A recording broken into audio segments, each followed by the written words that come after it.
நம்முடைய ஆண்டவர் ரட்சகருமாக இருக்கிற இயேசு கிறிஸ்துவின் இடிநேற்ற நாமத்தினாலே வந்திருக்கிற உங்கள் யாவரையும் மிக மகிழ்ச்சியோடு நான் வரவேற்கிறேன். தேவனுடைய ஆசீர்வாதங்களை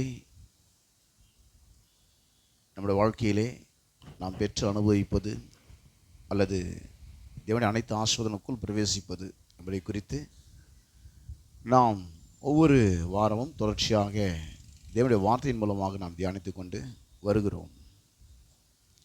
நம்முடைய ஜீவனுக்கும் தேவபக்திக்கும் வேண்டிய யாவற்றையும் தேவன் நமக்கு தந்து அருளிவிட்டார் என்பதை தேவனுடைய வார்த்தை திட்டவட்டமாக நமக்கு சொல்லுகிறது. ஜீவனுக்கும் என்று சொல்லும்போது உலகத்திலே எத்தனை நாட்கள் எத்தனை வருடங்கள் நாம் ஜீவிக்கிறோமோ அந்த வாழ்நாள் முழுவதுமாக நமக்கு தேவையான எல்லா நன்மைகளுக்கும் ஆசீர்வாதங்களுக்கும் தேவனுடைய சித்தத்தையும் நோக்கத்தையும் நிறைவேற்றுவதற்கு தேவையான எல்லா விதமான தாளந்துகளையும் கிருபைகளையும் தேவன் நமக்கு தந்து அருளி இருக்கிறார். ஆக பிரச்சனை என்னன்னு பார்த்தீங்கன்னாக்கா, அதை எப்படி எடுக்கிறதுன்னு தெரியாமல் இன்றைக்கு மக்கள் தங்களுடைய சொந்த சக்தி, யுக்தி, புத்தி, உழைப்பு, அறிவு, திறமை, ஆற்றல் இதெல்லாம் அதிகமாக பயன்படுத்தி கர்த்தருடைய வழியை மறந்ததுனால தான் இப்போ எடுக்க முடியாமல் இருக்குது. அதான் பயன்படுறது தப்புன்னு சொல்ல, கர்த்தருடைய வழியில் அதை பயன்படுத்தினா நிறைய எடுத்துருக்கலாம். கர்த்தருடைய நோக்கத்தை நம்ம அறிஞ்சு அந்த அடிப்படையிலே நம்ம அதெல்லாம் பயன்படுத்தினா நிறைய வாழ்க்கையிலே ஆசீர்வாதங்களை நம்ம சுதந்திரித்திருக்கலாம். ஆனால் கர்த்தருடைய நோக்கத்தை விட்டுட்டு நீங்கள் வெறும் உங்கள் உழைப்பையும் நீங்கள் திறமையும் நீங்கள் நம்பும்பொழுது அங்கே ஒரு குறுகிய ஒரு ஆசீர்வாதத்துக்குள்ளாக வட்டத்துக்குள்ளாக தான் அநேக தேவ பிள்ளைகளால் வாழ முடிகிறது. ஆனால் உலகத்தில் நாம் ஜீவிப்பதற்கும் நம் உலகத்திலே தேவனுடைய சித்தத்தை வெற்றிகரமாய் செய்து முடிப்பதற்கும் தேவையான அனைத்தையும் தேவன் நமக்கு தந்து அருளி இருக்கிறார் என்பதை நாம் திட்டவட்டமாக தேவனுடைய வார்த்தையின் மூலமாக நாம் தொடர்ந்து அறிவித்து கொண்டு அறிந்து கொண்டு நாம் வருகிறோம். அது சுதந்திரிக்கிறதுக்கு ஒரே ஒரு வழி தான் இருக்குது. அந்த வழியில் தான் மற்றதெல்லாம் பயன்படுத்தப்படணும். அது என்ன வேணால் விசுவாசம். ஆக இந்த விசுவாசத்தை பயன்படுத்தி தான் ஜெபிக்கணும். விசுவாசத்தை பயன்படுத்தாமலும் ஜெபிக்க முடியும். அந்த ஜெபம் பலன் கொடுக்காது. எத்தனை மணி நேரங்கள் ஜெபித்தாலும் விசுவாசத்தை பயன்படுத்தாமல் ஜெபிக்கிற ஜெபம் பலன் கொடுக்காது. ஆக விசுவாசத்தோடு தான் கர்த்தரை ஆராதிக்க முடியும். விசுவாசம் இல்லாமலும் கர்த்தரை ஆராதிச்சிருக்கிறாங்க. அந்த ஆராதனை எந்த விதமான பலனையும் உண்டாக்குறதே இல்லை. ஆக விசுவாசத்தோடு தான் எல்லாவற்றையும் நம்ம செய்ய முடியும். விசுவாசத்தில் பயன்படுத்தி விட்டுட்டு விசுவாசம் இல்லாமல் அதெல்லாம் நீங்கள் செய்ய முற்படுவீர்களானால் அதில் நீங்கள் மனச்சோர்வையும் ஏமாற்றத்தையும் நீங்கள் சந்திக்க வேண்டியது வரும். விசுவாசம் வர்றதுக்கு ஒரே ஒரு வழி தான் இருக்குது. அது கடவுளுடைய வார்த்தையை நாம் காது கொடுத்து கேட்பதால் மட்டுமே தான் விசுவாசம் வர முடியும். ஆக நீங்கள் பரிசுத்தமாக இருக்கிறதுனால விசுவாசம் வந்துடும் சொல்ல முடியாது. பரிசுத்தமாக இருக்கிறது நல்லது, ஆனால் அதனால் விசுவாசம் அப்படி விலை கொடுத்து அதை வாங்க முடியாது. உங்கள் பரிசுத்த ஜீவித்தை வச்சு விசுவாசத்தை விலை கொடுத்து வாங்க முடியாது. அது தேவனிடத்திலிருந்து வருது. அது விலை மதிக்க முடியாத ஒன்று. ஆக விசுவாசம் எப்படி வருதுன்னு பார்த்தீங்கன்னாக்கா, தேவனுடைய வார்த்தையை நீங்கள் கூர்ந்து கவனித்து சரியான விதத்திலே நீங்கள் அதை கேட்கும் பொழுது உங்களுக்குள்ளே விசுவாசம் வருகிறது. அந்த வழியில் தான் அது வரணும்னு சொல்லி தேவன் ஒரு ஒழுங்குமுறை வைத்திருக்கிறார். சிஸ்டமேட்டிக் அப்படி தான் இருக்குது. அனுப்பப்படணும், பிரசங்கிக்கப்படணும், காதில் கேட்கப்படணும், உள்ளத்தில் விசுவாசம் வரணும். அந்த விசுவாசம் தான் நீங்கள் ஜெபத்தில் பயன்படுத்தணும். அந்த விசுவாசம் தான் நீங்கள் ஆராதனையில் நீங்கள் பயன்படுத்தணும். அந்த விசுவாசம் தான் வாழ்க்கையை நீங்கள் சந்திக்கிற சவால்கள் மத்தியிலே, தடைகள் மத்தியிலே, எதிர்ப்புகள் மத்தியிலே, பிரச்சனைகள் மத்தியிலே, வியாதிகள் மத்தியிலே, நீங்கள் அனுபவிக்கிற எல்லா விதமான இன்னல்கள் மத்தியிலே அந்த விசுவாசத்தை நீங்கள் உபயோகப்படுத்தும் பொழுது தான் நீங்கள் அதிலிருந்து வெற்றி பெற முடியும். அது உபத்திரமாக இருந்தாலும் சரி, வியாகுலமாக இருந்தாலும் சரி, துன்பமாக இருந்தாலும் சரி, நாசமோசமாக இருந்தாலும் சரி, அது பட்டயமாக இருந்தாலும் சரி, நம்மில் அன்பு கூறுகிற தேவனாலே நாம் ஏற்கனவே ஜெயிக்கிறவர்களாக இருக்கிறோம். எப்படி ஜெயிக்கிறோம்னா விசுவாசமே உலகத்தை ஜெயிக்கும் ஜெயம். விசுவாசத்தை பயன்படுத்தி தான் நம்ம ஜெயிக்க முடியும். ஜெயிக்கிறவராக இருக்கிறோம். அது விசுவாசம் உபயோகப்படுத்தி அந்த ஜெயத்தை நாம் சுதந்திரிக்கிறவர்களாக நாம் இருக்கிறோம். சில நேரத்தில் அப்படி விசுவாசம் பயன்படுத்துறதோட வாழ்க்கையில் சில தடைகள் இருக்கிறத நம்ம பார்க்குறோம். அந்த கொஞ்சம் கிளியர் பண்ணணும். கிளியர் பண்ணால் தான் சரியாக அது நம்ம வாழ்க்கையில் அது கரை புரண்டு ஓடி வரும். டேமில் வந்து தண்ணி ரொம்ப இருந்தால் கூட அது ஏதோ ஒரு கால்வாய் மூலமாக தான் அந்த வயலுக்கு வருது. ஆக டேமில் தண்ணி ரொம்ப இருக்குதுன்றது உங்கள் உள்ளத்தில் வந்து விசுவாசம் நிறைந்திருப்பதை அது காண்பிக்கிறது. அது டேம் மாதிரி, அது டேமில் தண்ணி ரொம்ப நிறைஞ்சிருக்குது. அப்போது அந்த நீர்த்தேக்கத்தில் தண்ணி நிறைஞ்சிருந்தால் கூட அங்கே வயல்கள் வறண்டு கிடக்க முடியும். ஏன்னு பார்த்தீங்கன்னாக்கா அதுலேருந்து வர அந்த கால்வாயிலே அது அடைப்பு இருக்குமானால் அது நீங்கள் வந்து எடுக்காமல் விட்டுருந்தீங்கன்னா அந்த வயலுக்குள்ளாக அந்த தண்ணீர் வருவதற்கு வாய்ப்பு இல்லாமல் போய்விடும். அதே போல் உள்ளத்தில் விசுவாசம் நிரம்பி இருந்தாலும் அந்த டேமை திறந்து விட்டுருந்தா கூட அது வர வேண்டிய வழி சரியில்லைன்னா, ஏதாவது அடைப்பு இருந்துச்சுன்னா நீங்கள் அதை சரிப்படுத்தணும். அது என்னன்றதான் நம்ம பார்த்தோம். முதலாவது பார்த்தீங்கன்னாக்கா அவிசுவாசம் ஒரு தடையாக இருக்கிறது. அவிசுவாசம் வசந்தை எப்போ அவங்களாம் நினச்சிங்கன்னா வந்து கேட்பாங்க, இல்லாட்டி வரமாட்டாங்க. எப்போனா அவங்களுக்கு தான் தோணும் சர்ச்சைக்கு வரணும்னு. அப்படி தோணுன்னா வந்து உட்காந்து வசனத்தை கேட்பாங்க. நேரத்தில் அவங்க வரமாட்டாங்க பாருங்கள். அது வந்து சரியான ஒரு அணுகுமுறை அல்ல. அது விசுவாசம்னு தொடர்ந்து வசனத்தை கேட்பதனால தான் வரும். நீங்கள் கேட்க முடியும்னா என்ன தெரியுமா, கேட்ட விசுவாசம் டவுன் ஆகிடும். கேட்ட விசுவாசம் நிறைய பேர் தெரியுதில்லை, இருக்கிற விசுவாசம் டவுன் ஆகிடும்ன்றது தெரியுதில்லை. தொடர்ந்து கேட்டுனே இருந்தால் அந்த செல்ஃபோன் வந்து சார்ஜரில் போட்டுன்றதாக இருக்கும். அது இது சார்ஜரில் போட்டு அது 2 வாரம் கழிச்சு தான் நான் சார்ஜரில் போட்டேன்னா அதுக்கப்புறம் டவுன் ஆகிடும்.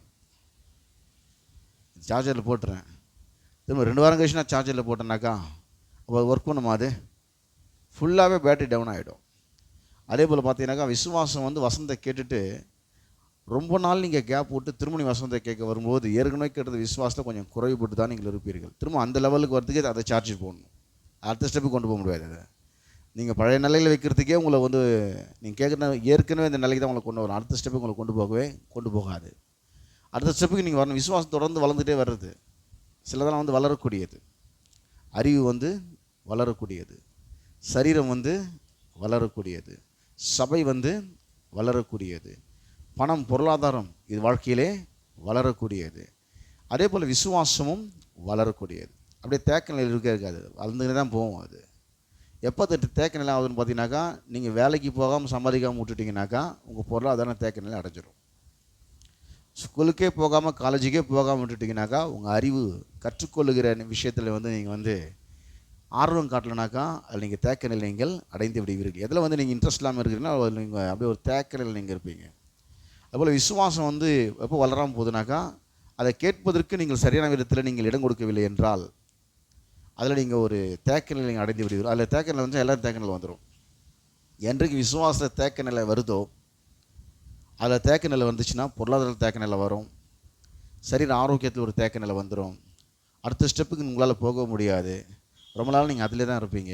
அதுக்கு என்ன காரணம் பார்த்தீங்கன்னா வசனத்தை நீங்கள் எப்போ நீங்கன்னா நினச்சிங்கன்னா வந்து உட்காந்து கேட்குறது தான் காரணம் அதுக்கு. ஆனால் தேவனுடைய வார்த்தையை தொடர்ந்து கேட்கணும். நீங்களாம் நினச்சிக்கும் போது நீங்கள் ஸ்கூல் போனீங்கன்னா பாஸ் பண்ண மாட்டீங்க கண்டிப்பாக. நீங்களாம் நினச்சினா வேலைக்கு போனீங்கன்னாக்கா அடுத்த வாரம் அந்த கம்பெனியில் சேர்ப்பாங்களானே சந்தேகம் முதல்ல. இல்லை நான் நினச்சினா தாங்க நான் வேலைக்கு வருவேன் அப்படின்னு சொன்னீங்கன்னாக்கா திரும்ப அவங்க வேலை கொடுக்கணும். அவங்க உங்களுக்கு அப்போ தான் நீங்கள் வேலை செய்ய முடியும். உங்கள் ஸ்கூலில் அவங்க சேர்த்துக்கணும். நீ நினச்சினா ஸ்கூல் வர முடியாதுப்பா, டெய்லியும் வரணுன்னுவாங்க. நீ நினச்சினா வேலைக்கு வர முடியாது, டெய்லியும் வேலைக்கு வரணும் அப்படின்வாங்க. இல்லைங்க எனக்கு இந்த சம்பளமே போதும், நிறைய வீட்டில் காசு இருக்குது, நான் நினச்சினா வேலைக்கு வேணாம், அதுக்கு இந்த இடம் சரிப்பட்டு வராது பண்ணுவாங்க. இந்த இடம் அதுக்கு சரிப்பட்டு வராது. அதுபோல் நம்ம நினச்சிங்கன்னா சர்ச்சுக்கு வந்து உட்காந்து விசுவாசம் வளர்ந்துடாது. சபைக்கு தொடர்ந்து வரணும். தொடர்ந்து சபைக்கு ஆதி அப்போஸ்தலர் நாட்களில் விசுவாசத்தில் அவங்க அபாரமாக இருந்தாங்கன்னு பார்த்தீங்கன்னாக்கா தினந்தோறும் சபை நடந்துச்சாங்க. தினந்தோறும் மக்கள் சபை கூடி வருதலை விட்டு விடாமல் அனுசரித்தார்கள். டெய்லியும் கரெக்ட் டைம் வந்தாங்க. அவங்க டெய்லியும் இரவெல்லாம் தினந்தோறும் வீடுகள் தூரம் அப்பம் விட்டாங்களாம். டெய்லி சர்ச்சு நடந்தது. அப்போது இப்போ வாரத்துக்கு வரும்போது தான் சர்ச்சு நம்ம வைக்கிறோம். அதுக்கு வரத்துக்கே உங்களால் முடியலன்னும் பொழுது விட்டு நீங்கள் வரீங்கன்னும் போது விசுவாசத்தில் கண்டிப்பாக நீங்கள் தேக்கல் அடைஞ்சிருப்பீங்க. அதுக்கு பேர் பார்த்தீங்கன்னாக்கா சில வசனத்தை கேட்டிருந்தும் கூட அவிசுவாசம் இருக்கும். அதாவது விசுவாசத்தில் ஒரு லெவலுக்கு மேலே அவங்களுக்கு முன்னேற முடியாது, அவிசுவாசம். ரெண்டாவது பார்த்தீங்கன்னாக்கா விசுவாசம் உள்ளே இருந்தாலும் அதுக்கு வந்து இவங்க நிலையிலேருந்து இவங்க எதுக்கு வந்து கீழ்ப்படியணுமோ அது கீழ்ப்படுகிறது இல்லை. கீழ்ப்படியாமை ரெண்டாவது ஒரு தடையாக இருக்குது. மூன்றாவது மன்னியாமை, மூன்றாவது ஒரு பெரிய தடையாக இருக்கிறது. நான்காவது அரண்கள். ஏற்கனவே மனசில் வந்து வலுவான எண்ணங்கள். என்ன எண்ணங்கள்னால் ஆழ் மனதில் இருக்கிற எண்ணங்கள். நீங்கள் சபைக்கு வந்து உட்காந்துருந்தா சரி, அந்த சூழ்நிலை தான் பெருசாக அவங்களுக்கு தெரியும், அந்த வியாதியின் அறிகுறி தான் பெருசாக அவங்களுக்கு தெரியும். யெகோவா ராஃபா தேவன்று பெருசாக உணரவே முடியாது அவங்களால. அப்போ அரண் அப்படியே உருவாக்கி வச்சுருக்கான் பாருங்கள் பிசாசு. என்ன தான் நீங்கள் கேட்டிருந்தாலும் அந்த அரண் அப்படியே உள்ளே இருக்குது. உங்கள் பொருளாதார நிலை இருக்கிற ஒரு தாழ்வான நிலை, ஒரு பற்றாக்குறை, ஒரு குறைவு, இதுதான் பார்த்தீங்கன்னா உங்களுக்கு பெருசாக தெரியும். நீங்கள் வாழ்க்கையில் வந்து பணக்காரன் ஆவீங்க, செல்வந்தர்கள் ஆவீங்க, ஐஸ்வர்யம் ஆவீங்கன்றது வந்து உங்களுக்கு பெருசாக உங்கள் மைண்டில் ஏறதே கஷ்டமாயிடும். அதான் கேட்கறது நல்லா இருக்குதுங்க, ஆனால் நடக்குமான்னு தெரியலன்ற மாதிரி இருக்கும். ஏன்னா ஏற்கனவே ஒரு தரித்திரத்தை வந்து ஒரு அரண் மாதிரி கட்டி வச்சுருக்கிறோம். அதில் நம்ம வாழ்ந்ததுனால இத்தனை நாட்கள் அப்படியே வாழ்ந்துட்டோம். ஏன்னா வந்து தேவனுடைய ஆசீர்வாதத்தை இதுக்கு அனுபவிச்சதே இல்லை. ஏதோ கொஞ்சமாக வந்து கொஞ்சம் ஒரு ஸ்பூனில் எடுத்து அப்படி சாப்பாடை சாப்பிட்டா மாதிரி கொஞ்சமாக எடுத்து சாப்பிட்ருக்குறோம். அது ஒன்றும் பசி ஆற்ற போகிறதில்ல. சாப்பாடு எதுவும் ஸ்பூனில் சாப்பிட்டீங்கன்னா பசி ஆகிடுமா உங்களுக்கு? ஒரு ஸ்பூன் சாப்பிட்டு போனீங்கன்னா பசி ஆற போகிறதில்ல. கொஞ்சம் டேஸ்ட் பண்ணியிருப்பீங்க, அவ்வளோதான். அவ்வளோ வயிறு நினைச்சிட போகிறதே இல்லை. அப்படி தான் தேவனுடைய வார்த்தை கேட்குற நிலைமை இருக்கும்போது அப்படி தான் ஆகிடும் பாருங்க. அப்போ இந்த அரண்கள் எப்படி உடையுதுன்னு பார்த்தீங்கன்னாக்கா, அரண்னா வலுவான எண்ணங்கள் அப்படி ஸ்ட்ராங்காக நிற்கும். நீங்கள் என்ன வசந்த கேட்டாலும் அது வந்து நின்றுடும். ஒரு பிரச்சனை வந்து வாயில் நின்று வந்தாக்கா அந்த பிரச்சனை தான் நீங்கள் பேசுவீங்க. விசுவாசத்தை தேவனுடைய வார்த்தையை அங்கே பேசுறது கஷ்டமாயிடும் உங்களுக்கு. தேவன் சொன்னதை பேசுறது கஷ்டமாயிடும். 40 வருஷம் வந்து அவங்க வந்து பகலில் மேகஸ்தமோ இரவில் அக்னிஸ்தமோ தேவனால் வழி நடத்தப்பட்டாங்க. ஆவியானவர் தான் அவங்களை நடத்தினார். டெய்லியும் மன்னா சாப்பிட்டாங்க, வானத்திலிருந்து பொழிகிற மன்னாவை சாப்பிட்டாங்க. அப்பப்போ அற்புதம் நடக்குது. திடீர்னு பார்த்தீங்கன்னாக்கா அப்படியே காடைகள்லாம் வந்து விழுது. அவங்க வந்து எடுத்து நிறைய சாப்பிட்றாங்க. மாறாவின் தண்ணீர் மதுரமாகுது. திடீர்னு வந்து கண்மலை அடித்தாங்கன்னு தண்ணி வருது. எவ்வளோ ராஜாக்கள் யுத்தம் பண்ணி ஜெயிச்சுலாம் வராங்க. எல்லாமே இருந்தால் கூட அந்த கடைசி ஸ்டெப்பில் வேவு காரில் போயிட்டு அந்த பட்டணத்தை வேவு பார்த்துட்டு வந்து துர்ச்செய்தி அறிவிக்கும் போது அப்படியே டவுன் ஆகிடுச்சு. அவங்க எதை பேசினா நைட்டெல்லாம் அழுது புலம்பி அவிசுவாசம் பேசிட்டாங்க. இவ்வளோ நாள் அவங்கள கர்த்தர் நடத்தினா மறந்துனாங்க பாருங்கள். ஆனால் அவிசுவாசம் அவங்க பேச ஆரம்பிச்சிட்டாங்க. அப்போது வாழ்க்கையில் வந்து சவால்கள் அப்படின்னு வரும்போது, சோதனைகள் அப்படின்னு வரும்போது, பிரச்சனைகள் அப்படின்னு வரும்போது உங்கள் உள்ளத்துலேருந்து விசுவாசம் அப்படியே வெளியில் வர்றது தான் அங்கே நீங்கள் ஜெயம் எடுக்க முடியும். விசுவாசத்தை அங்கே வெளிப்படுத்தி நீங்கள் அந்த பிரச்சனையை நீங்கள் ஜெயிக்க முடியும். விசுவாசத்தை நீங்கள் வந்து பயன்படுத்தணுனாக்கா உள்ளே ஏற்கனவே அந்த விசுவாசம் உள்ளே வராத அளவுக்கு ஒரு அரண் ஒன்று உள்ளே இருக்குது. இந்த வலுவான எண்ணங்கள் அது எப்படி வந்துச்சுன்னா, ஃபஸ்ட்டு பார்த்தீங்கன்னாக்கா ஃபஸ்ட்டு ஒரு எண்ணமாக வந்துச்சு. அப்புறம் நீங்கள் அதுக்கு கொஞ்சம் தீனி போட ஆரம்பிச்சிங்க, அது கற்பனை பண்ண ஆரம்பிச்சிங்க. அப்படியே கற்பனை திறன் உருவாயிடுச்சு. அது கொஞ்சம் அதோடைய எக்ஸ்பீரியன்ஸ் கொஞ்சம் வந்துடுச்சு. அதே மாதிரி இருக்கிற ஆட்கள்லாம் அவங்களுக்கு கொஞ்சம் சேர்ந்து அதை பற்றி பேச ஆரம்பிச்சிட்டாங்க. அவங்களுக்கும் அதே ப்ராப்ளம் இருக்குது. அவங்க தேவனுடைய வார்த்தையை தீர்வு காண மாட்டாங்க, தங்கள் சொந்த வழியில் தீர்வு இருப்பாங்க. அந்த தீர்வு ஒன்றை சொல்லியிருப்பாங்க. உங்களுக்கு அந்த நேரத்தில் அது கம்ஃபர்டபுளாக இருந்திருக்கும். அது உங்கள் மாம்சம் விரும்பி இருக்கும். தேவனுடைய வார்த்தையிலேருந்து இந்த பிரச்சனையிலேருந்து வெளிவரதை விட இப்படிப்பட்ட சொந்த அனுபவத்தில் கேட்டு அவங்களுக்கும் அதே பிரச்சனை இருக்குது, அவங்க அப்படி தான் போயிட்டுருக்குறாங்க. அது உங்கள் மாம்சம் விரும்பும். அது அனுபவம், எக்ஸ்பீரியன்ஸ். அதுதான் பார்த்தீங்கன்னா அப்படியே ஸ்ட்ராங்காக நின்றுடும். அவங்க அப்படியே நின்றுடுவாங்க பாருங்கள். பலத்தாரனா அது மாறிடும். சில பார்த்தீங்கன்னா அவிசுவாசம் அப்படியே ஸ்ட்ராங்காக நிற்கும். அவநம்பிக்கை அப்படியே ஸ்ட்ராங்காக நிற்கும். ஏன் இதெல்லாம் ஸ்ட்ராங்காக நிற்குதுன்னு பார்த்தீங்கன்னா உள்ள ஒரு பெரிய பலத்த அரண் ஒன்று இருக்குது. இப்போ இந்த பலத்த அரணை உடைக்கிறதுக்காக தான் எங்களுடைய போர் ஆயுதங்கள் மாம்சத்துக்கு ஏற்றவளாய் இராமல் அரண்களை நிபுணமாக்குவதற்கு தேவை பலமுள்ளவைகளாக இருக்கிறது. அப்போஸ்தலனாகிய பவுல் சொல்கிறாரு, ரட்சிக்கப்பட்டிருக்கிறோம், தேவனுடைய அனைத்து ஆசீர்வாதங்களுக்கும் நம்ம சொந்தக்காரர்களாக இருக்கிறோம். ஆனால் என்னென்னு பார்த்தீங்கன்னாக்கா இந்த அரணெல்லாம் உடையணும், மனதின் அரண்கள்லாம் உடையணும். அந்த மனதின் அரண்கள்லாம் உடையணுனாக்கா தேவனுடைய வார்த்தை சத்தியம் இந்த அரணை உடைக்கக்கூடியதாய், தேவனுடைய வார்த்தை என்கிற சம்மட்டி இந்த அரணை உடைத்து நீங்கள் தேவனுடைய வார்த்தை விசுவாசிக்கூடிய நிலையிலே உங்களை மாற்றுகிறது. ஏற்கனவே ஒரு அரணில் போய் சிக்கியிருக்கிறோம். என்ன அரண்னாங்க? அந்த பிற்போக்கான அரண். ஆனால் உள்ள ஒரு நம்பிக்கை இருக்குது, ஆனாலும் அரணில் தான் சிக்கியிருக்கிறோம். அப்போ நம்பிக்கையுடைய சிறைகளே அரணுக்கு திரும்புங்கள், இரட்டிப்பான நன்மையை தருவேன், இன்றைக்கே தருவேன். அப்போது உங்களுக்கு ஒரு மனம் திரும்பல் வேணும். அப்போது உங்களுக்கு வந்து அந்த நாள்லேருந்து உங்களுக்கு அந்த ஆசீர்வாதத்தின் ஆரம்ப நாளாக இருக்கிறது. இன்றைக்கே தருவேன். என்றைக்கு நீங்கள் மனம் திரும்புகிறீங்களோ அந்த நாள் வந்து ஒரு ஸ்டார்டிங் பாயிண்ட் ஆகிடுச்சு. உங்கள் வாழ்க்கையில் அந்த அரண் உடையிற ஒரு ஸ்டார்டிங் பாயிண்ட்டாக ஆகிடுச்சு. அப்போ என்ன அறம் வந்து நமக்குள்ளே இருக்குதுன்றத நம்ம வந்து முதல்ல கண்டுபிடிக்கணும். அதுக்கு வந்து ஒரு 7 பாயிண்ட் நான் சொல்லியிருந்தேன். அது ரொம்ப நாள் ஆனதுனால கொஞ்சம் மறந்துருப்பீங்க. அதை ரிமைண்ட் பண்ணுறேன். ஃபஸ்ட்டு பார்த்தீங்கன்னா, அரண் அடையாளம் காணனாக்கா என்ன அரண் இருக்குது? சிலருக்கு தாழ்வு மனப்பான்மை, அதாவது எனக்கு வந்து அப்போதைய படிப்பு இல்லை, ஒரு சரியான வேலை இல்லை, குடும்பத்தில் ஒரு சரியான மதிப்பு இல்லை, அப்படியே ஒரு வேலையில் செஞ்சு அந்த வேலையில் அந்த ஃபீல்டில் எனக்கு எக்ஸ்பீரியன்ஸ் இல்லை, ஒரு லெவலுக்கு மேலே என்னால் முன்னேற முடியாதுன்ற ஒரு தாழ்வு மனப்பான்மை உள்ளே இருக்கும்.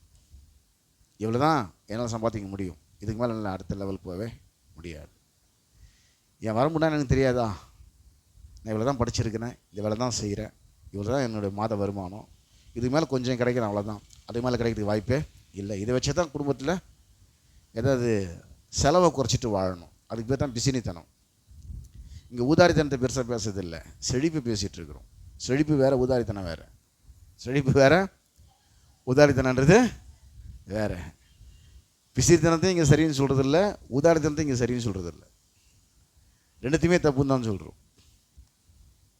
வாரி இறைத்து விருத்தியாமாறு உண்டு, அது பேர் ஊதாரித்தனம் இல்லை, கர்த்தருக்காக கொடுக்குறது. கர்த்தருக்காக அதிக பிசினித்தனம் பண்ணியும் வறுமை அடைவார் உண்டு. ரொம்ப சிக்கமாக சொல்ல போனால் ஏழை தான் இருப்பான் அவன். கர்த்தருக்காக வார வரை கொடுத்தான் பணக்காரனாயின்னு இருப்பான். வாரி இறைத்து விருத்தி அடைவார் உண்டு, அதிக பிசினித்தனம் பண்ணியும் ஏழையாவார் உண்டு. ரொம்ப வாழ்க்கையில் செலவை குறைச்சிருந்தா கூட நீ ஏழை தான் இருப்பீங்க. ஆக வாழ்க்கையில் முன்னேறத்துக்கு எப்படி செலவை குறைக்கணும் அப்படின்றத யோசிக்கக்கூடாது, எப்படி வரவை அதிகமாக்கணும்னு யோசிக்கணும். எப்படி செலவை குறைச்சினாக்கா அதே லெவல் தான் நீங்கள் இருப்பீங்க. எப்படி வருமானத்தை எப்படி அதிகமாக்குறதுன்னு தான் வாழ்க்கையை திட்டமிடணும். திட்டத்தை அப்படி தான் போடணும். எப்படி நம்ம வந்து டார்கெட்டை வந்து இன்னும் கொஞ்சம் அதிகமாக்குறது, எல்லை இன்னும் கொஞ்சம் பெருசாக்குறது. இன்னும் இருக்க அதிகமாக தான் செலவு ஆகிட்டுருக்கோம். பிள்ளைங்க வளர்ந்து தான் இருப்பாங்க, பிள்ளைங்க படிச்சுன்னு தான் இருப்பாங்க, திரும்ப அவங்களுக்கு கல்யாணம் பண்ணி வைக்கணும், திரும்ப பேர பிள்ளைங்க வருவாங்க, திரும்ப அவங்க செய்ய வேண்டியலாம் செய்யும். இருக்கிற செலவு குறைய செலவு அதிகமாக தான் ஆகிட்டு இருக்கும். ஒரு கம்பெனி ஆரம்பிச்சுன்னா திரும்ப அடுத்த அந்த கம்பெனி வளர்ச்சிக்கு பணம் தேவை அதிகமாக தான் இருந்துருக்கும். உங்களுக்கு ஒரு ஊழியத்தை ஆரம்பிச்சுன்னா ஊழியம் வளர பணம் அதிகமாக தான் தேவைப்படும். அதை வந்து வட்டம் போட்டு அந்த இடத்துக்கு செலவு பண்ண முடியாது. அதை ஒரு கணவன் மணி இருக்கும்போது வட்டம் போட்டு செலவு பண்ணிங்க. பிள்ளைங்க வச்சுன்னா எக்ஸ்ட்ரா செலவு வரும். பிள்ளைங்க படித்தா இன்னும் கொஞ்சம் எக்ஸ்ட்ரா செலவு வரும். பிள்ளைங்க கல்யாண ஸ்டேஜ் இன்னும் எக்ஸ்ட்ரா செலவு வரும். உங்களுக்கு செலவு அதிகமாக தான் இருக்கும். அந்த வரம்புக்குள்ளே செலவு பண்ண முடியாது. நாட்கள் ஆக ஆக குடும்பங்கள் வந்து செலவு அதிகமாக தான் குடும்பத்தில் ஆகும். அந்த செலவில் வந்து நீங்கள் சிக்கனம் பண்ணி வாழ முடியாது. எப்படி வருமானத்தை அதிகமாக்குறதுன்ற வழியை தான் பார்க்கணும். அதுக்கு இந்த அரண் உடையணும். எந்த அரண் உடையணும்? இவ்வளோ தான் சம்பாதிப்பேன், இது பேர் தாழ்வு மனப்பான்மை. தாழ்வு மனப்பான்மைனாக்கா அவங்களுடைய இயலாமை குறித்து அவங்களுக்குள்ள ஒரு குற்ற உணர்வு. சிலருக்கு வந்து தன்னுடைய வீக்னஸை பற்றி ஒரு குற்ற உணர்வு இருக்கும். இவ்வளோ தாங்க நான் படிச்சிருக்கிறேன், எனக்கு கிடச்சிருக்கிற வேலை இவ்வளோ தான். அவங்கள மாதிரிலாம் நல்லா அவ்வளோ பெரிய பிஸ்னஸ்லாம் பண்ண முடியாது. அதுக்கு நிறைய முதலீடு போடணும், அதுக்கு நிறைய ஸ்டாஃப்ஸ் கூட இருக்கணும், அவங்களுக்கெல்லாம் நான் சம்பளம் கொடுக்கணும், அதுக்கு ஒரு கம்பெனி இருக்கணும், அதுக்கு ஒரு ஆஃபீஸ் ரூம் இருக்கணும், என்கிட்ட இவ்வளோ பேர் ஒர்க் பண்ணணும், அவ்வளோ என்கிட்ட முன்பணம் தான் இவ்வளோ பேர் பிஸ்னஸ் என்னால் பண்ண முடியும். குடும்பத்தினத்துக்கு காசு இல்லாத அளவுக்கு நான் எப்படி பிஸ்னஸ் பண்ண முடியும்? பண்ண முடியாது. இவ்வளோ வருமானம் தான் இருக்குது. அதில் ஒரு தாழ்வு மற்றவங்களை பார்க்கும்போதே இவங்களுக்கு ஒரு தாழ்வு மனப்பான்மை வந்துடும். ஒரு நல்ல கார் போனச்சுன்னா இவங்களுக்குள்ள ஒரு தாழ்வு மனப்பான்மை. நல்ல காரில் அவங்க போச்சு, நல்ல கார் போச்சுன்னா, ஒரு ஆடி கார் போச்சுன்னா, பிடபிள்யூஎம் கார் போச்சுன்னா உங்களுக்குள்ள தாழ்வு மனப்பான்மை வரக்கூடாது. இன்றைக்கு இருந்து நாளைக்கு அடுப்பில் போடப்படும் காட்டு புல்லுக்கு தேவன் இவரும் அடுத்து வைத்தாள். இன்றைக்கு இருந்து நாளைக்கு அடுப்பில் போடப்படும் காட்டு புல்லுக்கு தேவன் இவ்விதமாய் உடுத்து வைத்தாள். உங்களுக்கு உடுத்து வைப்பது இன்னைக்கு இருந்து நாளைக்கு நரகம் போகிற உலகத்தானே ஆடிக்காரில் போகும்போது, இன்றைக்கு இருந்து நாளைக்கு அக்னியில் போடப்படும் காட்டு புல்லுக்கு தேவன் விதமாக உடுத்து விட்டால், அதுக்கே அவ்வளோ ஒரு நல்ல ஆடி கார் தேவைப்படும் போது, பிடபிள்யூஎம் கார் தேவைப்படும் போது, நான் தேவனுடைய ராஜ்யத்துக்காக வாழ்ந்துட்டு இருக்கிறேனே, எனக்கு கொடுக்க மாட்டாரா? அதை பார்த்து அவன் போவாங்க, நான் போகணும், கண்டிப்பாக நான் போவேன், கண்டிப்பாக நான் அதுக்கு அரண் உடஞ்சாதான் என்ன வரும். அவங்களாம் போவாங்க, நானும் போக மாட்டேன். அவங்க தாழ்வு மனப்பான்மை வரும். நல்ல தன்னோட வசதி படைத்த ஆட்களை பார்த்தா ஒரு தாழ்வு மனப்பான்மை வந்துடும். அவங்களுக்கு தன்னோட படித்த கல்விமான்களை பார்த்தா ஒரு தாழ்வு மனப்பான்மை வந்துடும். தன்னோட அதிகாரத்தில் உள்ளவர்களை பார்த்தா, பதவியில் இருக்கிறவங்களை பார்த்தா ஒரு தாழ்வு மனப்பான்மை வந்துடும். சிலருக்கு தேவனத்து வரத்தில் ஒரு தாழ்வு மனப்பான்மை, அதை நீதி குறித்து நிறைய போதிச்சிருக்கோம். அது பெரும்பாலும் இங்கே இருக்கிறதுக்கு வாய்ப்பு இல்லை. இந்த போதனை கேட்காதவங்க வேணால் அது இருக்கலாம், தேவநீதி குறித்து போதனை கேட்காதவங்களுக்கு வேணால் அது இருக்கலாம். உங்களோட பலசாலிகளை பார்த்தா ஒரு தாழ்வு மனப்பான்மை யாருக்கு இருந்தது? சவுளுடைய அத்தனை இராணுவ வீரர்களுக்கு இருந்தது. கோலியாத்தை பார்த்தோன்னா தாழ்வு மனப்பான்மை, ஆனால் தாவீதுக்கு இல்லை. அது ஒரு தாழ்வு மனப்பான்மை. அது கோலியாத்தை பார்த்தோன்னே பயந்துருவான், அவன் பலசாலி அப்படின்னு. ஐயோ அவன் முன்னாடி நிற்க முடியாது. அது ஒரு தாழ்வு மனப்பான்மை. ஐயோ இவன் பெரிய செல்வம், இவன் முன்னாடி நிற்க முடியாது. ஐயோ இவங்க பெரிய ஆள், இவன் முன்னாடி நிற்க முடியாது. இல்லை, அது ஒரு தாழ்வு மனப்பான்மை. அது உடையணும்.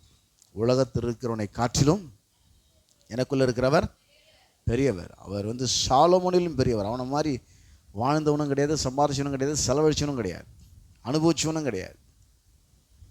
அவன் சொல்கிறான், என்னை போல சம்பிரமாய் சாப்பிடத்தக்கவன் யார்? என்னை போல துரிதமாய் சம்பாதிக்கக்கூடியவன் யார்?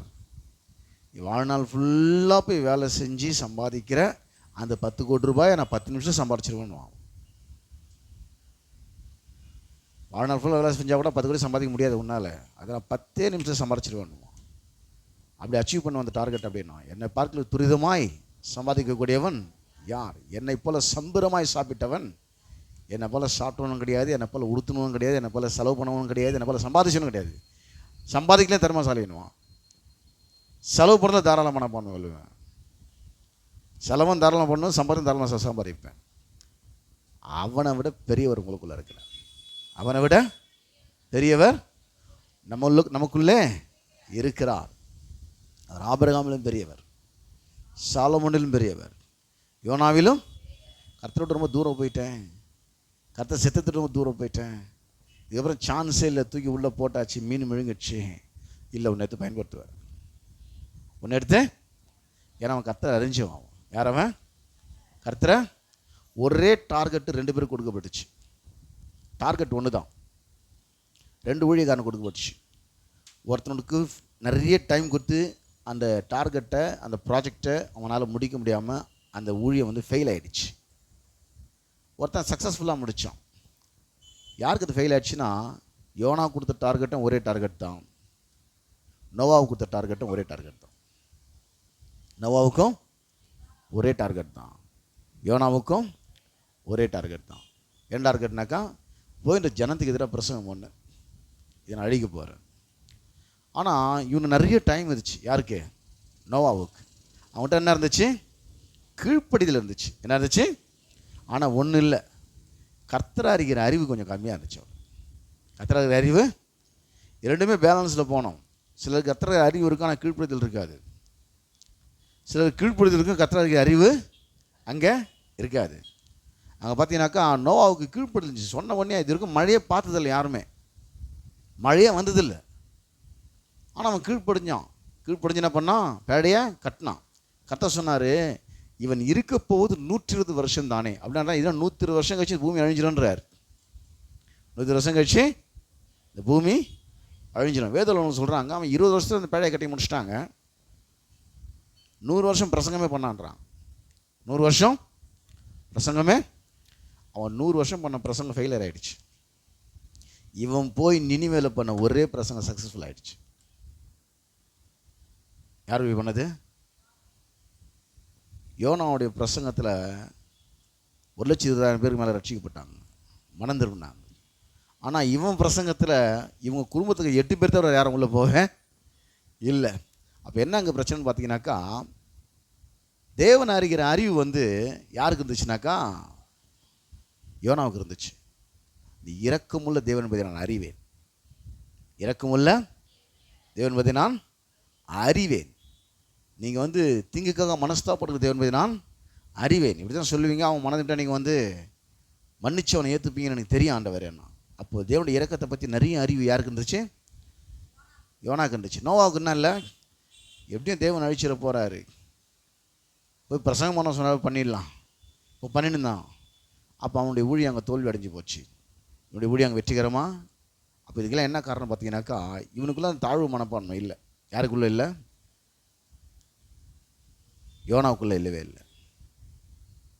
நோவா பார்க்குறான், ஜனங்கள்லாம் அப்படி இருக்கிறாங்க. ஜனங்கள் எப்படின்னா இருக்கட்டும், வார்த்தை ஜனங்களை மாற்றும், வார்த்தை ஜனங்களை மாற்றும். இந்த தாழ்வு மனப்பான்மை எங்கேருந்து வருதுன்னு பார்த்தீங்கன்னாக்கா, தேவனோடு சரியான ஒரு ஐக்கியம் இல்லைன்னா தாழ்வு மனப்பான்மை உள்ள வந்துடும். உங்களால் அது முடியாது, இது நடக்காது, இது கிடைக்காது, டீட்டெயில் நான் எக்ஸ்பிளைன் பண்ணுறேன்.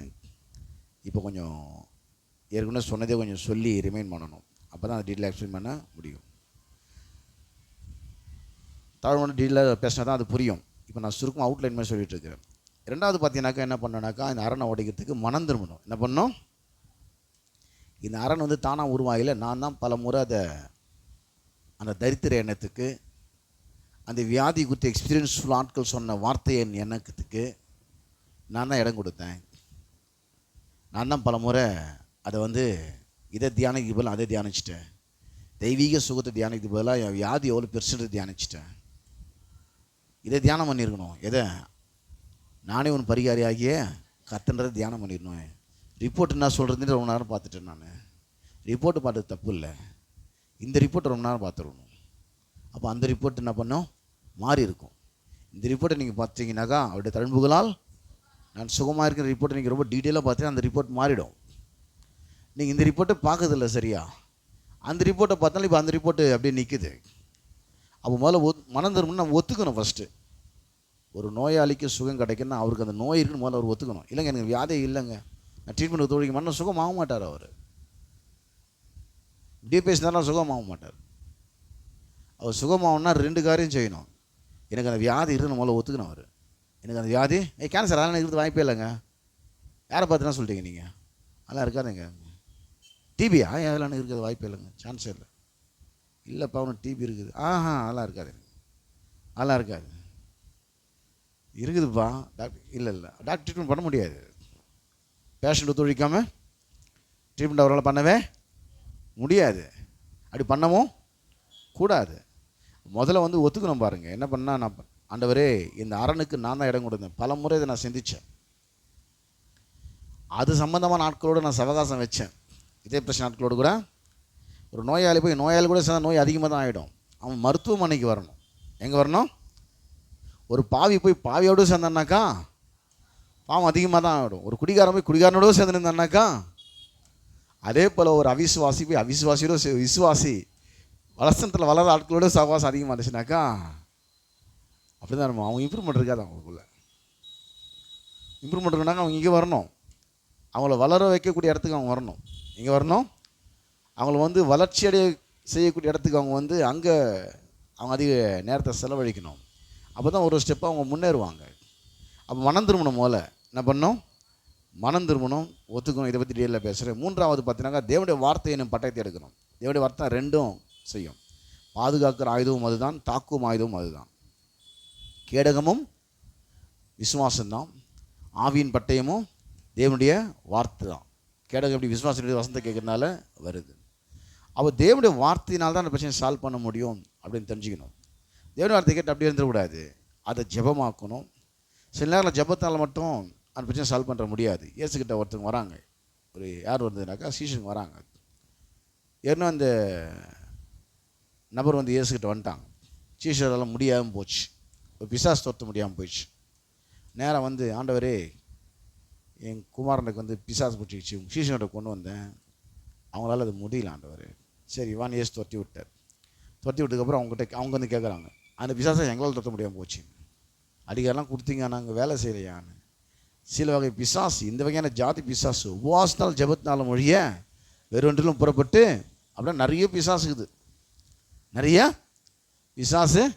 அது மணி நேரத்தில் கொஞ்சம் உபவாசம் தேவைப்படுது. உபவாசம் வந்து உண்ணாவிரதமும் வயிற்று பட்டினியே இல்லை, தேவனோட டைம் ஸ்பெண்ட் பண்ணுறது, தேவனோடு கூட தேவனுடைய வார்த்தையில் அதிக நேரத்தை நீங்கள் செலவழிக்க தான் உபவாசம். தேவனுடைய வார்த்தையோடு கூட அதிக நேரத்தை செலவழிக்கிறது. சபைக்கு வரதே பெரிய புண்ணியமாக நினச்சிங்கனாக்கா உபவாசம் உங்களுக்கு பட்டினி தான் உபவாசம் நினச்சிங்க அனுசரிச்சுருப்பீங்க. அவங்க ஒரு பொழுதுன்னு வாங்க, நீங்கள் உபவாசம் இருவீங்க, அவ்வளோதான் வித்தியாசம், வேறு ஒன்றும் கிடையாது. பேர் தான் மாற்றி வச்சுட்டுருக்கிறீங்க. அவங்க அதை ஒரு பொழுதுன்றாங்க, நீங்கள் அதை உபவாசம் சொல்லிட்டுருக்கிறீங்க. ஒரு வயிற்று பட்டினியை உபவாசம் சொல்லி பைபிள் சொல்லலை. வெளியில் யூனியன் கார்டெலாம் வந்து உண்ணாவிரத போராட்டம் பண்ணுறத இங்கே உபவாசம்னு சொல்லலை. ஆண்டவர்கிட்ட போராடி வாங்க வேண்டிய அவசியமே இல்லை. ரொம்ப நல்லவர் அவர் கொடுத்துருவார். எப்படி எடுக்குதுன்னு தான் நமக்கு தெரியாமல் இருக்குது. முதல்ல ஒத்துக்கணும். ரெண்டாவது வந்து தேவனுடைய வார்த்தையை, மூணாவது தேவனுடைய வார்த்தையை நம்ம எடுக்கணும். நாலாவது வந்து ஜெபம், உபவாசம். சில அரண்களை உடைக்கிறதுக்கு ஜெபமும் உபவாசமும் தேவைப்படுது. இப்போ தான் பார்த்தீங்கன்னா 5வது கொஞ்சம் இதை சூப்பராக ஹேண்டில் பண்ணணும். திரும்ப அதே எண்ணங்கள் திரும்ப வரும். திரும்ப ஒரு எண்ணம் உங்களுக்குள்ளே வெளியே போச்சுன்னா, எந்த எண்ணம்? வியாதி குறித்த எண்ணமோ, உங்கள் பொருளாதார பற்றாக்குறை குறித்த எண்ணமோ வசனத்தை கேட்கும்போது வெளியே போவோம். வெளியே போனவுடனே வெளியே ஒருத்தன் இருப்பான். எது தெரியுமா? அந்த இப்போ வெளியே தொத்துட்டிங்களா அந்த எண்ணத்தை, அவன் 7 பேர் கூட்டு வந்து வெளியே நின்று இருப்பான். நின்றுங்கன்னே இந்த எண்ணத்தை எடுத்தால் தான் எண்ணம் உள்ளே வரும். எந்த எண்ணத்தை எடுத்தால்? இந்த எண்ணத்தை எடுத்தால் தான் அது உள்ளே வர முடியும். உடனே பார்ப்பான், வெளியே கரெக்டாக ரெடியாக நின்றுருப்பான். எத்தனை பேர் சர்ச்சைக்கு போகிறீங்க? அவன் அட்டண்டன்ஸ் எடுப்பான் கரெக்டாக, யாராரு போகிறாங்க. இப்போ அட்டண்டன்ஸ் எடுத்துகிட்டு இப்போ வெளியே நின்றுன்னு இருப்பான். வெளியே இந்த வசனத்தை பிடுங்கிறதுக்கு, வசனத்தை திருடுறதுக்கு ரெடியாக நின்றுருப்பான். திருடாமல் இந்த வசனத்தை போயிட்டீங்கனாக்கா திரும்ப அந்த எண்ணத்துக்கு நீங்கள் அரெஸ்ட் ஆகிடுவீங்க. அதே எண்ணத்துக்கு நீங்கள் அரெஸ்ட் ஆகிடுவீங்க. அதே எண்ணம் திரும்ப வரும், ஹேண்டில் பண்ண முடியாது.